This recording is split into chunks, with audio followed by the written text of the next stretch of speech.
Bom dia, boa tarde, boa noite. Bonjour, bonsoir. Je fais un coucou comme ça. Maintenant, on va passer à ce qui nous intéresse déjà. Là. Donc, aujourd'hui, nous allons parler. C'est pas de parler beaucoup d'alimentation, hein.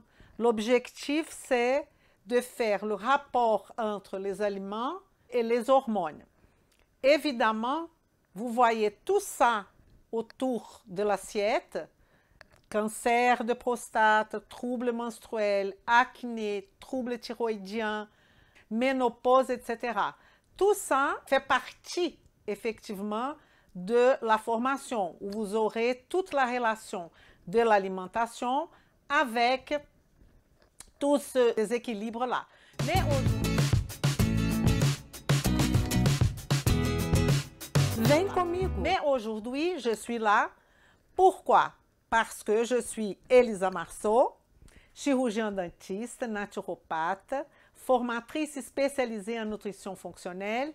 Je suis là pour vous montrer de A à Z comment dominer la nutrition fonctionnelle pour transformer de vie la vôtre et celle de vos patients. Alors, on va parler de comment les aliments affectent les hormones, mais notre objectif, c'est de discuter la science derrière tout ça, de la façon dont les aliments affectent nos hormones et notre santé en général. Donc, vous savez que c'est vraiment la recherche d'aujourd'hui. La recherche, elle va nous mettre face à l'importance de l'alimentation, parce que là, on va trouver la micronutrition et la macronutrition, et quel est l'impact de cette alimentation vis-à-vis de déséquilibre et aussi de favoriser la santé, évidemment. On peut discuter de déséquilibre tel que, en termes d'alimentation directement liée à déséquilibre, on peut parler d'infertilité, on peut parler de prise de poids, on peut parler de symptômes de ménopause, on peut parler de cancer du sang, par exemple, de cancer de prostate, on peut parler de déséquilibre thyroïdien, de l'acné, on peut parler de diabète. Et j'ai choisi quelques thèmes pour discuter avec vous, pour montrer. Il faut savoir qu'aujourd'hui, il y a de tendances. Tendance, ça veut dire tendance de chercheurs. Il y a des chercheurs qui vont travailler beaucoup pour prouver, pour A plus B, qu'il ne faut absolument pas utiliser la protéine animale. Il y en a d'autres qui vont faire exactement le contraire. On est là aujourd'hui pas du tout pour polémiquer et pour dire « Ah, végétarien, végétalien, c'est mieux que… » Il n'y a rien, à mon avis, humble avis, il n'y a pas une alimentation qui est mieux que l'autre. Tout va dépendre, comme on a une offre énorme, tout va dépendre de la personne qu'on a en face. Tout va dépendre de la biochimie de la personne qu'on a en face. Parce qu'un végétalien, il peut avoir des choses très positives, que d'ailleurs on va discuter ici, mais il peut avoir aussi des carences. La même chose pour… Donc, tout ce qu'on va parler, il ne faut jamais rentrer dans l'excès. Et il faut non plus, ça c'est une autre croyance, qu'il y a dans la population des personnes qui pensent qu'il faut manger de tout. Ça, c'est absolument faux. Il ne faut pas manger de tout.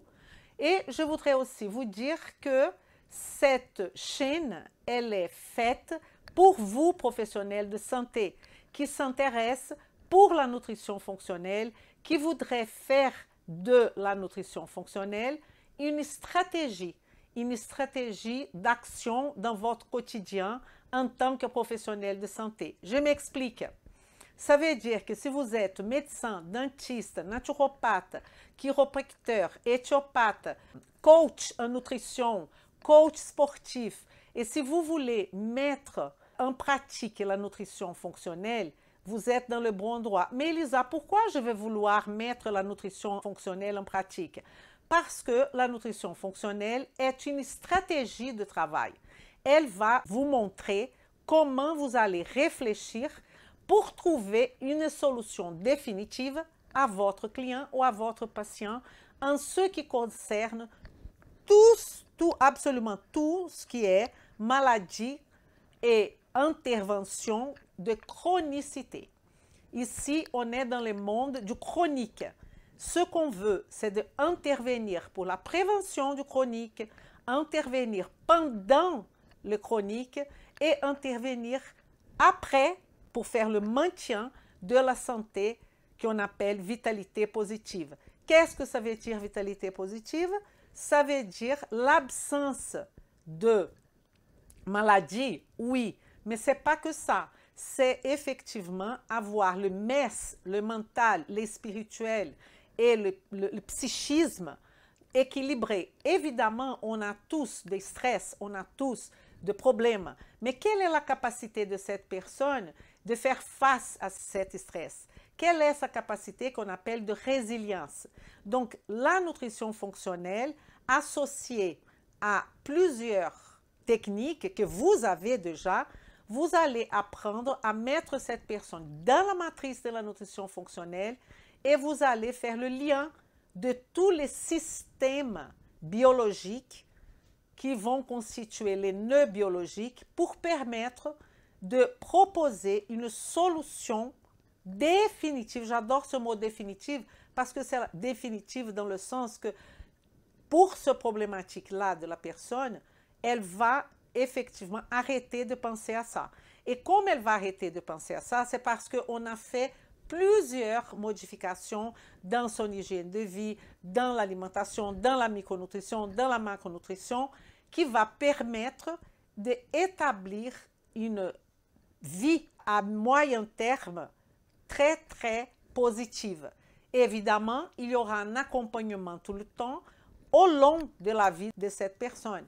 Parce que là, on va inclure aussi tout ce qui est vieillissement, processus naturel, physiologique de vieillissement. Bon, ce travail que je vais commencer en train de parler des aliments et des hormones, il y a un médecin qui s'appelle Dr. Neil Barnard, qui est un médecin américain qui a beaucoup travaillé tout ce qui est l'impact direct de l'alimentation sur les hormones. Mais c'est un médecin végétarien. Il faut bien dire les choses. Donc, je vais montrer un petit peu de son travail, mais évidemment, je suis intéressée par l'ensemble de l'impact de l'alimentation et de l'hormone et pas faire d'apologie sur vegan, sur végétarien. Non, notre objectif, c'est de montrer un peu ce qui se passe aujourd'hui dans la science vis-à-vis de l'impact alimentation et hormones. Bon, ça, c'est un sujet très vaste, énorme, que je vais vous montrer un échantillon de ça. Donc, je voudrais commencer par cette étude, parce que tout ce qu'on montre, on montre au travers d'études, parce que c'est la médecine qu'on appelle evidence-based medicine, qui est la médecine fonctionnelle. Cette stratégie, elle est toujours fondée sur la science. Évidemment, il faut savoir aussi que cette science, elle est éphémère.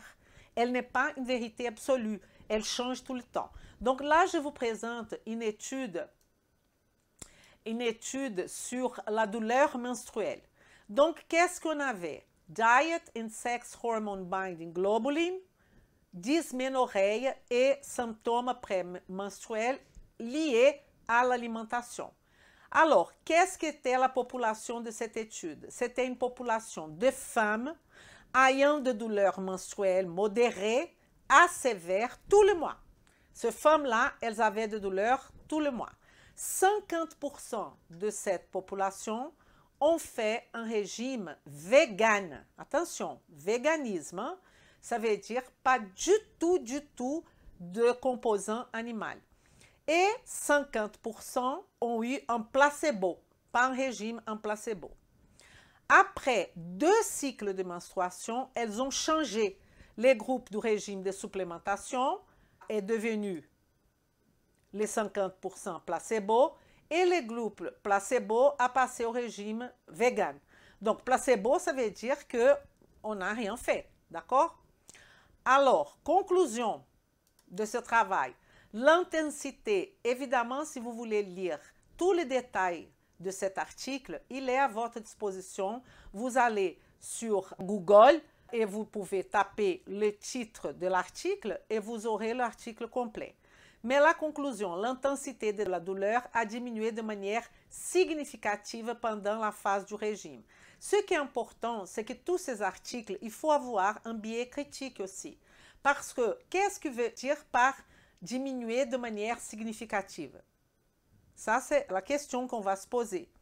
Donc, en lisant cet article, il dit qu'il y a eu une amélioration de la douleur dans le pire jour du cycle de ces femmes, les pires jours en termes de douleur, il y a eu un changement de cette perception de la douleur quand elles ont fait ce régime-là.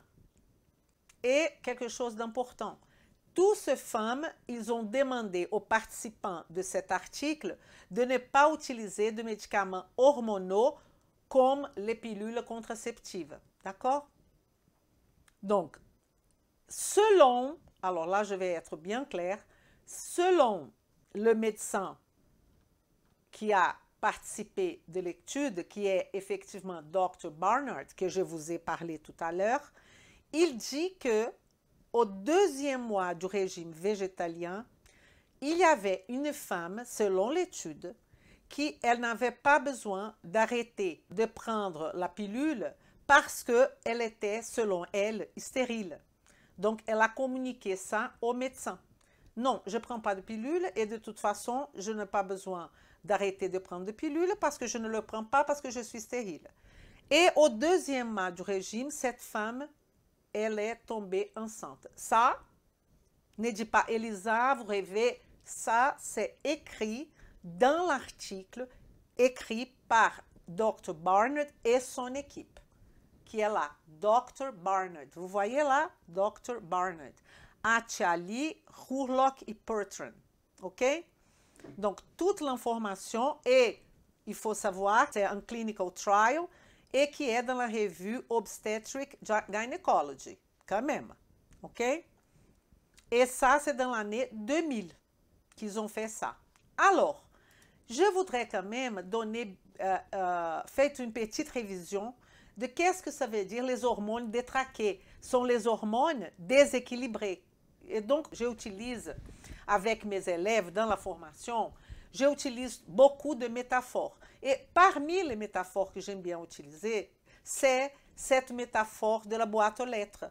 Parce que les hormones, ils fonctionnent comme une lettre, tout simplement.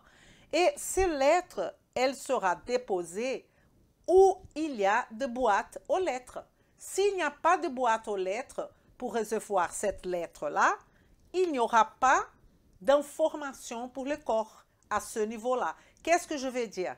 Qu'un ensemble de cellules qui va constituer un organe aura une boîte aux lettres. Soit, qu'est-ce que c'est la boîte aux lettres? Un récepteur.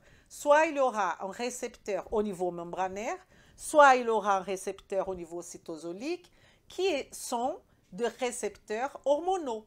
Ce récepteur hormonaux fonctionne comme une boîte aux lettres, vont recevoir un ligand. Le ligand, c'est l'hormone, qui peut être un hormone peptidique, qui peut être un hormone lipidique, mais l'hormone qui est le ligand, c'est la lettre. Ceux qui ont la boîte aux lettres pour ce ligand-là, pour cette lettre-là, aura quoi? Un effet biologique. Donc, nous avons la boîte aux lettres, nous avons la lettre. Une fois que la lettre rentre dans le récepteur qui est la boîte aux lettres, on aura un effet biologique quelque part. Mais si on n'a pas assez de lettres ou pas assez d'hormones, on aura des déséquilibres hormonaux. Ce déséquilibre hormonal, comme c'est hormone, ça veut dire que ça rentre dans la circulation sanguine et toutes les parties qui auront récepteur pour cette boîte aux lettres qui a un déficit hormonal seront déséquilibrés. Ou sinon, on peut avoir trop de lettres, surcharge hormonale. Et donc, c'est comme ça qu'il fonctionne. Soit on n'a pas assez d'hormones, soit on a une surcharge hormonale. Alors, la question que je pose aujourd'hui et la question que je suis en train de vous expliquer, c'est que le mode de vie, l'hygiène de vie et l'aliment, tout ce qu'il y a dans le composant alimentaire, vont impacter soit pas assez d'hormones, soit surcharge hormonale. Donc, vont impacter les aliments sur un point positif, impact positif, ou un impact négatif. Donc, regardons ici comment les aliments affectent les hormones. Si on pense, par exemple, aux troubles thyroïdiens, qu'est-ce qu'on peut dire par rapport aux troubles thyroïdiens? On peut dire que les pires tableaux pour la thyroïde, c'est quoi? Carence ou excès d'iode. Où est-ce qu'on trouve iode? Vous allez me dire, dans le sel. Mais les études aujourd'hui montrent que l'iode trouvé dans les algues, c'est pas du tout, cause pas du tout les mêmes impacts que l'iode du sel. Et il y a même des études au niveau des Asiatiques et au niveau des Western, nous, et on va voir que l'iode qu'on prend, c'est pas du tout la même chose que l'iode qu'ils prennent les Asiatiques. Et eux, ils prennent beaucoup d'iode. Ces iodes que les Asiatiques prennent peut même correspondre, par exemple, à la quantité de Lugol que nous, on peut prendre en tant que complémentation. Donc là, on pourrait se dire, mais si, pourquoi il y a cette peur, c'est une iodophobie? Pourquoi il y a cette peur de prendre de l'iode? Si les Asiatiques prennent parfois même plus d'iode que nous et leur taux de, par exemple, hypothyroïdie, c'est inférieur au nôtre. La réponse est que la constitution de l'iode et du type d'iode, iodure, iodite, qui constitue les algues qui mangent les Asiatiques, n'est pas du tout la même chose que le sel qu'on consomme, par exemple. Donc, carence ou excès d'iode, déficit en sélénium. Le sélénium, c'est un élément essentiel pour la thyroïde. Je ne vais pas faire un cours de thyroïde, mais le sélénium, où est-ce qu'on va trouver le sélénium? Dans l'aliment. Par exemple, dans le noix du Brésil. C'est que pour donner un exemple. Et on a aussi surcharge des facteurs boassiogéniques. Là, je voudrais que vous fassiez beaucoup d'attention parce que il y a un changement vis-à-vis de ce facteur boassiogénique. Qu'il y a des personnes qui disent qu'il ne faut pas du tout, pour les personnes qui ont des problèmes boassiogéniques, de thyroïde, de manger par exemple des crucifères. Ça, c'est vieux. Ce qu'on sait aujourd'hui, ce n'est pas exactement comme ça. Alors, les facteurs boassiogéniques, ça c'est 2010, cet article que je suis en train de vous montrer, hein, de Lindbergh. Food and Western Disease, Health and Nutrition, la perspective d'évolution de l'alimentation. Ça, c'est un article de 2010. Et là, qu'est-ce qu'on va voir? Que les facteurs sont présents dans plus, ce facteur boassiogénique, sont présents dans plus de 2500 aliments. Et qu'il y a deux groupes principaux, les flavonoïdes et les glycosides cyanogènes. Alors, déjà, vous allez me demander, Elisa, qu'est-ce que c'est glycoside cyanogène? Bon, déjà, le mot glycoside. Glycoside est une combinaison de alcool, terminaison OH, avec un sucre, un hydrate de carbone. Donc, quand vous avez sucre plus alcool, vous avez un glycoside et cyanogène parce qu'il va porter un groupe qu'on appelle le groupe nitrile, qui est le carbone avec un azote, CN. Ça, c'est un glycoside cyanogène. Et où est-ce qu'on trouve ce glycoside cyanogène? On va trouver là, oh. Dans la manioc, dans le maïs, arachide, de les amandes, je vois la photo, les pêches, graines d'élan, patates douces, évidemment, patates douces, vitamine A, tout à fait, caroténoïdes, mais aussi de glycosides cyanogènes. Cerises, abricots, tout ça fait partie de ce groupe de glycosides. Amande amère, par exemple.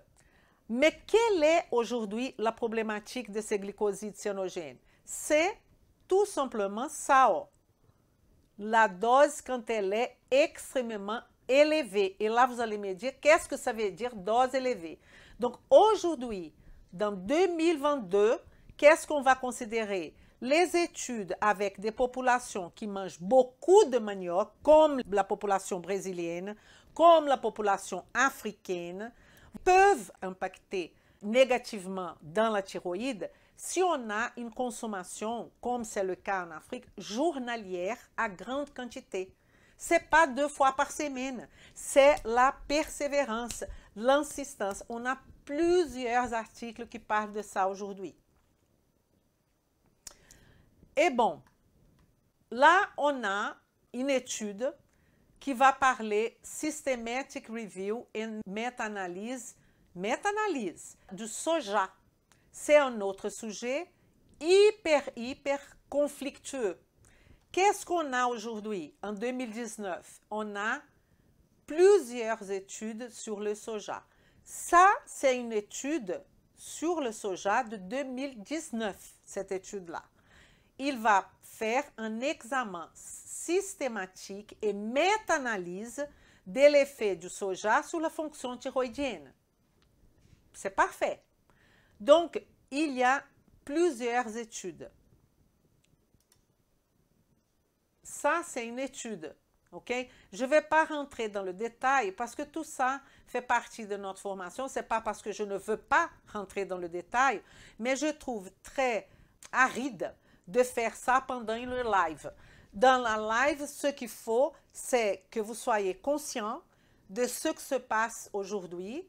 Et là, je vous dis que cet article que vous pouvez lire, hein, en conclusion, cette méta-analyse suggère que la supplémentation en soja n'a aucun effet sur les hormones thyroïdiennes et augmente légèrement le niveau de TSH, sans signification clinique. Donc, regardez bien, attention de ne pas mélanger phytothérapie d'estrogène avec soja dans le sens de thyroïde. Je suis en train de discuter soja, thyroïde. Je ne suis pas en train de discuter phytothérapie par rapport à estrogène. Femmes ménopausées sont deux choses différentes. On est d'accord? Ça, le sujet est la thyroïde. OK? On va remarquer dans cette étude-là qu'il y a une légère augmentation de T3 libre et que T4 libre et TSH, il n'y a pas presque d'altération. Donc, ça veut dire que la personne peut manger du soja, en gros. OK? Alors, vous allez me dire, oui, mais le soja, il y a type de soja hyper industrialisé. Je ne suis pas en train de discuter ça. Je suis en train de discuter l'impact, l'effet du soja naturel par rapport à notre thyroïde. Revenons à notre mouton ici. Supplémentation, aucun effet. OK. Alors, je voudrais quand même profiter de ce moment pour qu'on puisse faire une réflexion. Pourquoi on est là? On est là où? On est là. Regardez cette photo. On est dans cette situation-là aujourd'hui, n'est-ce pas? C'est ça qu'on voit tout le temps. On voit le syndrome métabolique, on voit l'obésité infantile, là. On voit insulinodépendance, n'est-ce pas? On voit des garçons, là, vous voyez, que de regarder ça, on voit qu'il y a un excès d'aromatisation, de l'aromatase. On voit ici cette situation d'insuffisance rénale chronique ou n'importe. Il y a des processus de glycation. Là, on voit le diabète. Ça, c'est 2022. Est-ce qu'on peut accepter quelque chose comme ça? Et donc, mon but de cette live, c'est vraiment de faire une réflexion sur notre alimentation par rapport à l'impact que ça peut donner dans notre vie. Donc ici, nous voyons ce monsieur-là qui était bien avant nous. Après, on a eu l'arrêt de nomades et on commence à se stabiliser dans la région. Et donc, on va commencer les plantations. Et aujourd'hui, on est là, dans cette photo-là. Vous voyez, ce qui est important de savoir, c'est que les maladies comme le cancer, l'AVC, l'infarctus du myocarde, elles augmentent de façon expressive, là, dans notre temps. Comment ça? Pourquoi? On va mettre la raison de tout ça où? Parce que la médecine traditionnelle, elle traite ça, elle traite tout ça. Mais ce qu'on est là, c'est pour comprendre pourquoi. Et en même temps, on a un groupe de la population de professionnels de santé qui nie absolument l'alimentation, le mode de vie, en disant qu'il faut tout simplement faire attention. Mais si c'est que faire attention, pourquoi on est là? Parce que je ne sais pas si vous savez que aux États-Unis, en 1930, Dr. Paul White, vous savez qui est Dr. Paul White? Il est tout simplement la personne qui a créé le test cardio. Et lui, à cette époque-là, à ce moment-là, en 1930, pour créer son test, pour faire le échocardiogramme, c'est lui qui a créé l'échocardiogramme. Il cherchait de patients pour qu'il puisse tester son échocardiogramme et voir si ça fonctionnait. L'échocardiogramme, il a une origine hollandaise. Et il cherchait à Massachusetts des patients avec infarctus du myocarde. Et il ne trouvait pas. Il ne trouvait pas à ce moment-là.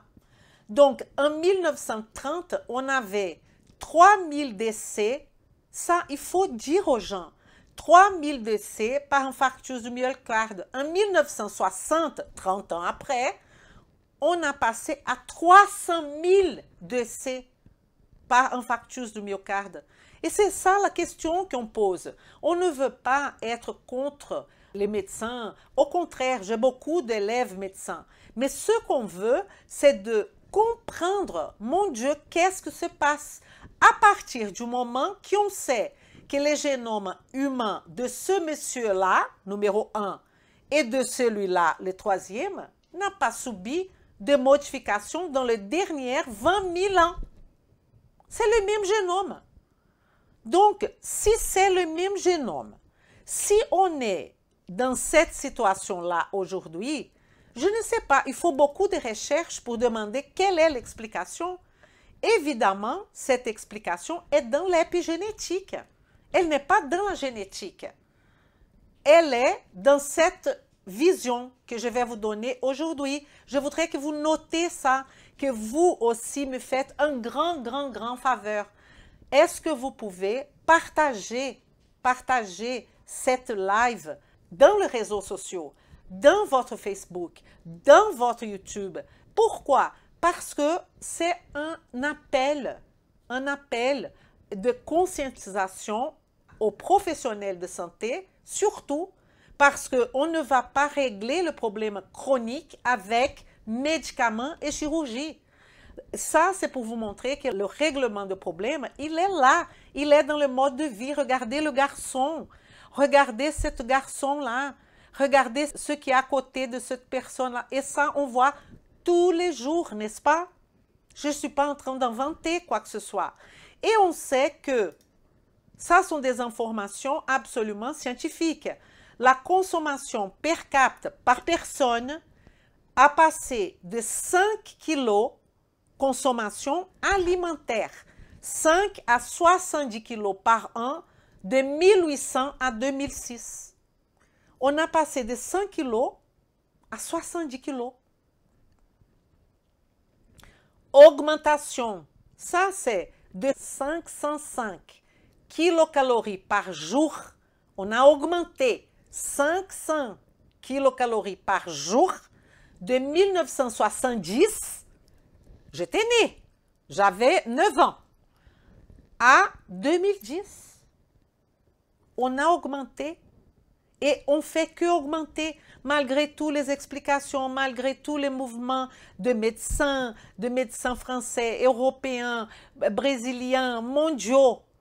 Il y a des médecins qui parlent de tout ça. Il y a des professionnels de santé comme moi qui parlent de tout ça. Mais je ne comprends pas. Est-ce que vous pouvez me dire qu'est-ce qui se passe dans les écoles de naturopathie, dans les écoles d'ostéopathie, dans les écoles de chiropracteurs, dans les écoles de chiropraxie, toutes ces écoles-là, vous ne parlez pas suffisamment de ça?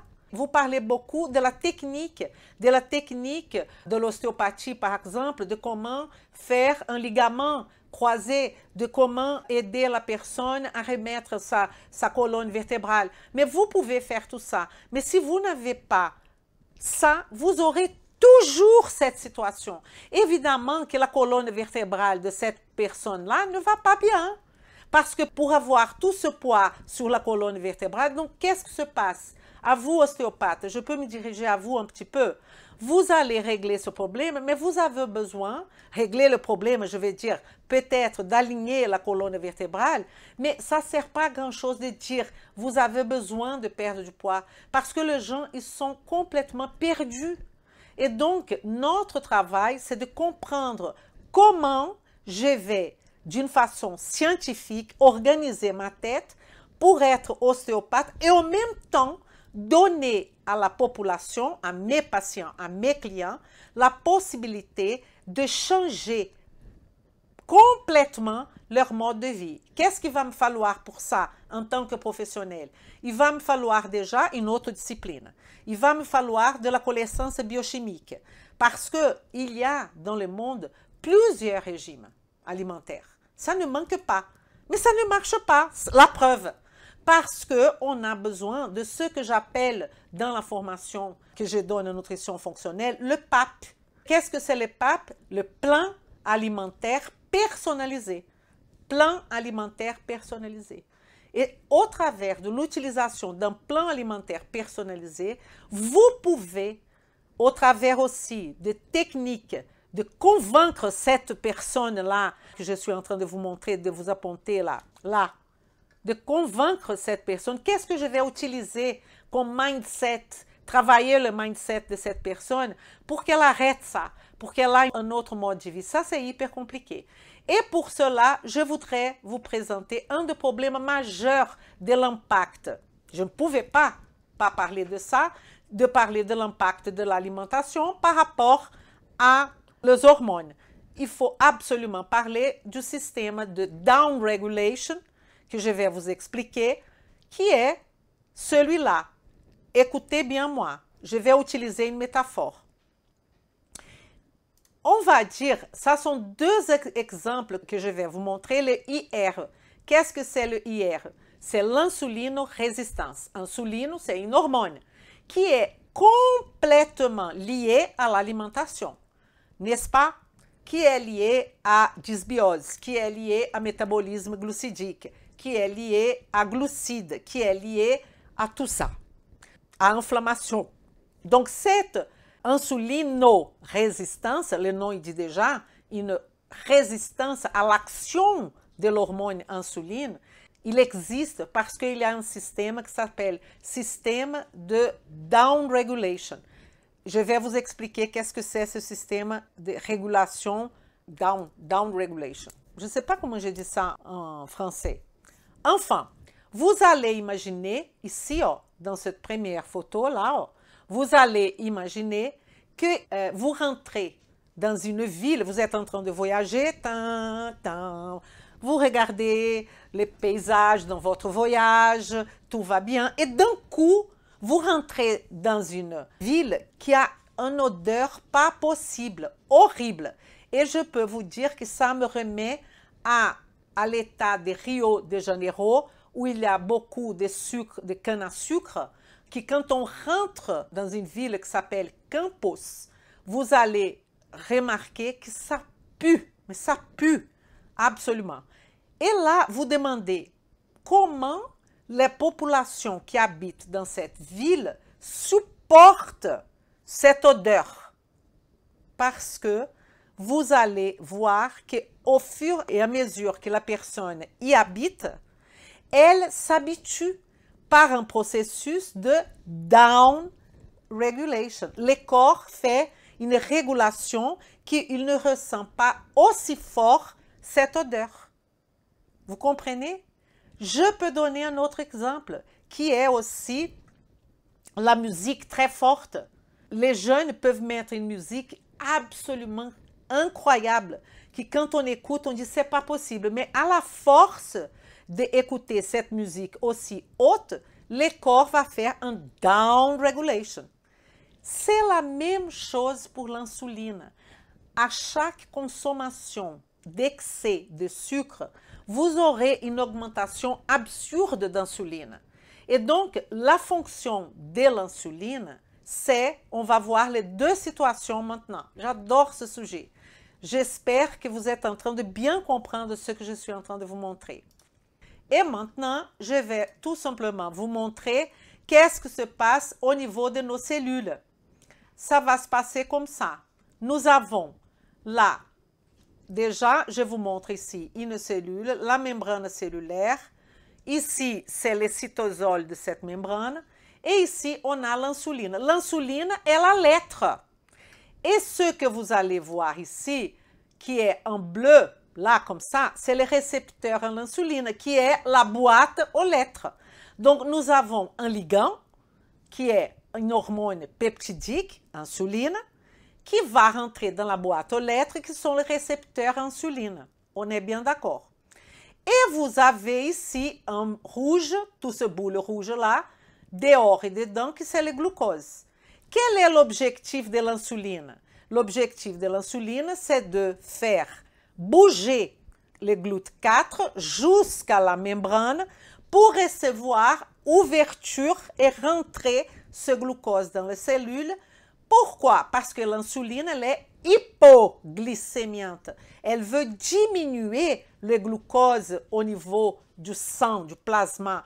Et elle va passer tout ça dans notre cellule pour être utilisée pour faire de l'ATP, par exemple. N'est-ce pas? On aura la glycolyse, on aura le cycle de Krebs, on aura la respiration cellulaire, production d'ATP, entre autres. C'est ça le grand objectif. Mais qu'est-ce que se passe? Pour avoir cette libération-là d'insuline, qu'est-ce qu'on doit faire? On doit, dans le moment prandial, qu'est-ce que c'est le moment prandial? Immédiatement quand on mange et après manger, l'insuline, elle sera libérée par qui? Par les cellules bêta du pancréas, qui fait partie des îlots de Langerhans, n'est-ce pas? Et ces cellules-là, bêta, qui sont bien au milieu des îlots de Langerhans, on a 1 million de cellules bêta dans la queue spécifiquement du pancréas, qui va être sensibilisée par la présence du glucose, libère cette insuline, et cette insuline, elle va effectivement être le ligand pour faire cet effet biologique qui fait rentrer le glucose dans la cellule.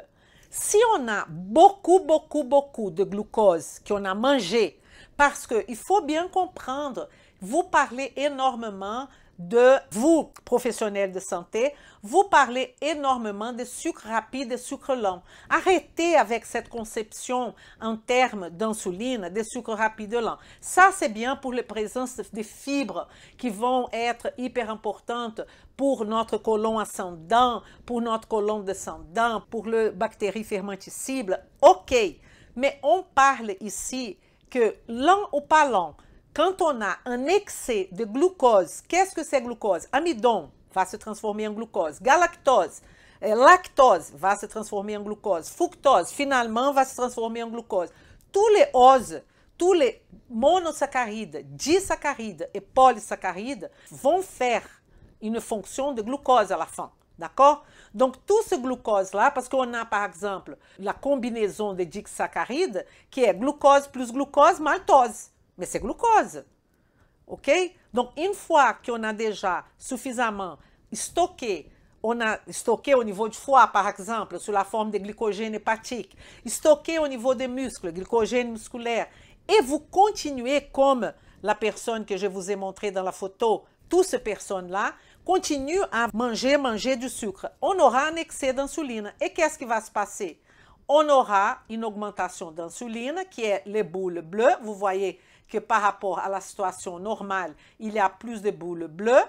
Regardez aussi les récepteurs à insuline vont commencer à être sourds. Ils ne vont plus sentir l'odeur de l'insuline ni le bruit de l'insuline. Donc, on aura une diminution de récepteurs en insuline. Et ça veut dire une diminution de glucose intracellulaire. Le glucose va rester là au niveau du sang. Et c'est pour ça que votre glycémie augmente. Et c'est pour ça que vous allez devenir dans un premier temps prédiabétique. Si vous avez le terrain diabétique, vous avez le terrain, ça veut dire il y a le composant évidemment génétique. Ah Elisa, donc si je n'ai pas la génétique et je continue à avoir du sucre, ne vous inquiétez pas, vous aurez peut-être une insulinorésistance sans être diabétique, mais vous aurez tous les symptômes et tous les signes d'un diabétique sans savoir. Et vous ne comprenez plus rien. Pourquoi? Parce que vous avez un taux d'insuline hyper important dans le sang. Cet sujet que je traite aujourd'hui de l'impact de l'alimentation vis-à-vis du diabète, je ne sais pas quoi vous dire. C'est même pas important. Mais le problème, c'est que vous continuez à travailler des choses en utilisant des protocoles. Protocole low carb, protocole low SA, protocole non. Vous devrez étudier. Et je vais vous dire que par rapport à ma pratique, on va faire le patient, ce patient-là que vous avez vu, qui est avec un syndrome probablement métabolique, on va faire le cycle 1, le cycle 2 et le cycle 3 avec lui. Lui, il va passer par différentes phases. Désensibilisation de récepteurs d'insuline. La boîte aux lettres va disparaître, exactement, SWAD. Vous avez bien compris. Mais ce n'est pas que ça, comprendre ça. On a besoin d'agir. On a besoin d'agir. Alors, quelle est la cause essentielle du diabète? C'est l'insuline. Donc, vous mesurez la glycémie, ok? Mais la façon la plus intelligente de mesurer votre état normal, prédiabétique ou diabétique, c'est de savoir le rapport insuline. Aujourd'hui, ce qu'on a de mieux, c'est d'étudier le rapport insulinémie et glycémie. Mais qu'est-ce que les gens font? Ils mesurent l'hémoglobine glyquée. Qu'est-ce que c'est l'hémoglobine glyquée? C'est hémoglobine qui a subi une glycation. C'est une protéine qui a été glyquée par excès de sucre. Donc, elle est une ferraille qui est dans notre sang en train de se balader. Et l'idéal, c'est une hémoglobine glyquée à 5%. Et vous voyez à 6, et vous voyez à 6,2%, et vous pensez que tout va bien, et parfois, ça ne va pas du tout. Parce que l'hémoglobine glyquée est le résultat de la glycémie de 3 mois. Ça ne veut pas dire que vous n'avez pas une insulinémie haute, parce que je voudrais que vous compreniez ça. Le fait que votre pancréas, vous mangez, comme c'est le cas, attendez, je vais faire l'illustration. Ce monsieur-là, celui-là, il mange, c'est clair qu'il mange plus qu'il faut. Et c'est clair que le sucre est en train de faire la lipogénèse novo. Les adipocytes sont en train de transformer les sucres en gras. Ça, c'est évident. Regardez son tour de taille. On peut définir s'il a ou pas un syndrome métabolique, mais n'importe. Ce qu'on sait, c'est que plus ce monsieur mange du sucre, plus son pancréas, écoutez-moi, plus son pancréas va cracher de l'insuline.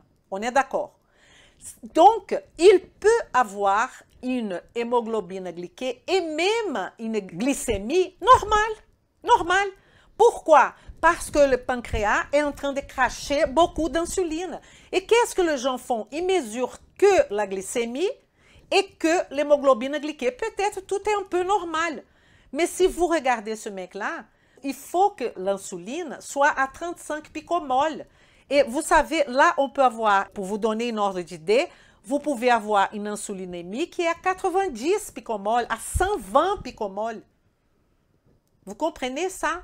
Je parle de quoi? L'impact de l'alimentation sur les hormones. Quelle hormone? Insuline, qui va m'amener à un diabète. Pas tout le monde, pas tout le monde. Mais le problème, c'est que si ça n'amène pas un diabète, ça va amener à d'autres troubles. C'est ça qu'il faut que les gens comprennent. OK? Ne pensez pas, même si vous êtes mince comme ça, OK, maigre, vous mangez énormément de sucre, il y aura un impact, il y aura présence inflammatoire, il y aura peut-être un problème au niveau de l'ostéoporose, il y aura de l'inflammation chronique, il y aura une activation des NF-κB, que pour donner un exemple très connu, qui est le fameux NF-κB. Vous comprenez ça? Et qu'est-ce qui va moduler NF-κB? C'est l'alimentation. C'est l'alimentation. Au travers de polyphénol, au travers de légumes verts, au travers de feuilles vertes, au travers d'une bonne méthylation. Pour avoir une bonne méthylation, vous avez besoin de B12. B12, c'est dans les viandes. Vous avez besoin de B9. Je n'ai pas dit que vous ne pouvez pas être végétalien. Ce que je vais dire, c'est que les végétariens doivent faire plus d'attention que les autres par rapport à la B12. Ça, c'est une évidence. Ne dites pas non. Ne dites pas que ce n'est pas vrai. Ça, c'est la science, n'est-ce pas? Et donc, on va revenir à notre diapo, là, que j'étais en train de discuter ça avec vous, qui est exactement que l'insuline est la cause essentielle du diabète et elle est silencieuse. Le pré-diabète est hyper silencieux. Si vous n'êtes pas préoccupé et de mettre cette personne dans la matrice de la nutrition fonctionnelle, vous allez voir quel est son niveau d'assimilation. Assimilation, ah Elisa, je ne connais pas. Assimilation, c'est, on va regarder comment elle assimile. Est-ce qu'elle a des dysbioses? Est-ce qu'elle a des dysbioses graves? Grave, un syndrome du côlon irritable. Est-ce qu'elle a une maladie cœliaque? Est-ce qu'elle a un MIS-C? Qu'est-ce que c'est un MIS-C? Maladie inflammatoire, chronique de l'intestin. Ça peut être une maladie de Crohn. Ça peut être rien de maladie. Elle, tout simplement, elle mange mal. Et elle a cette dysbiose parce qu'elle mange mal. Qu'est-ce que vous allez proposer? On va proposer cycle 1, cycle 2, cycle 3 en termes d'alimentation. On va complètement changer son alimentation d'une façon durable. On va faire ça d'un seul coup. On va faire ça petit à petit. Ça va dépendre de qui? De la personne qui est devant vous. Mais ce qu'il va falloir comprendre, c'est que vous, professionnels de santé, soyez-vous coach sportif, médecin, coach en nutrition, ostéopathe, naturopathe, chiropracteur, je ne comprends pas comment vous ne pouvez pas vous intéresser et mettre dans votre pratique clinique tous les nœuds biologiques. Sinon, vous n'arrivez pas. Vous n'arrivez pas.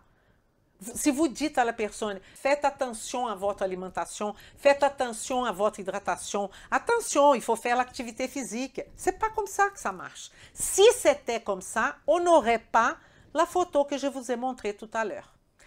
On va finir aujourd'hui en train de vous dire que l'aliment va affecter directement ou indirectement sur les cancers des ovaires, sur l'infertilité, sur les troubles menstruels, sur les troubles thyroïdiens, sur les diabètes, prédiabète, cancer, symptômes de ménopause et 3 points. Si vous voulez ou si vous ne voulez pas. Je vous invite à devenir un expert en nutrition fonctionnelle. Je suis là pour vous montrer de A à Z comment appliquer cette nutrition fonctionnelle dans votre quotidien en tant que professionnel. Nous avons même aujourd'hui des vétérinaires. Vous vous rendez compte? Des vétérinaires. On a des vétérinaires et on n'a pas encore suffisamment de professionnels comme naturopathes, médecins, diététiciennes, chiropracteurs, etc.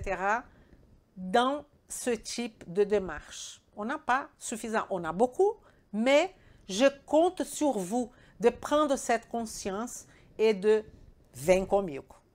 Je vous remercie et j'espère que ça a vraiment vous touché quelque part, que vous allez commencer à réfléchir. Peut-être cette folle d'Elisa, elle a raison. peut-être il faut approfondir mes connaissances en biochimie, mes connaissances d'alimentation, mes connaissances des nœuds, mes connaissances de phase 1, phase 2 du foie hépatique, phase d'élimination, phase de conjugaison, mais ça appliqué. Peut-être il y a pas mal parmi vous qui connaissent le foie, qui connaissent quelques mécanismes ou beaucoup de mécanismes, mais comment vous allez appliquer ça demain dans votre quotidien en tant que professionnel? Et je voudrais faire un coucou aussi à vous, étudiants de santé. N'attendez pas à ouvrir un cabinet pour savoir tout ça quand même. Si vous êtes en période de formation, c'est le moment. Ma question que je vous laisse est, quel est votre niveau de nutrition fonctionnelle? Où vous êtes? Est-ce que vous faites la matrice de la nutrition fonctionnelle? Est-ce que vous savez raisonner quand le patient est devant vous dans votre métier? Est-ce que vous savez lui donner une solution? Et je voudrais aussi compter sur votre participation pour les likes. Pour les likes, et n'oubliez pas, ou rappelez-vous, laissez vos commentaires. Vous qui êtes là sur Instagram, laissez un commentaire. Vous qui êtes sur Facebook, laissez une question, un commentaire. Je vais continuer avec Elisa Répond. Elisa Répond. Si vous mettez votre question, je serai ravie de vous répondre. D'accord? Tout à fait, Doréa. Il faut propager cette pensée. Je compte sur vous, professionnels de santé, pour la propager. Je ne peux pas faire ça toute seule.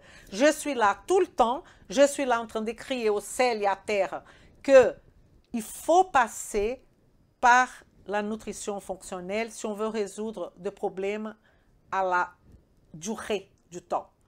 On ne peut pas donner une solution à n'importe quelle maladie chronique, maladie je parle, seulement au travers de médicaments et de chirurgie. Merci, à bientôt e vem comigo. Vem comigo!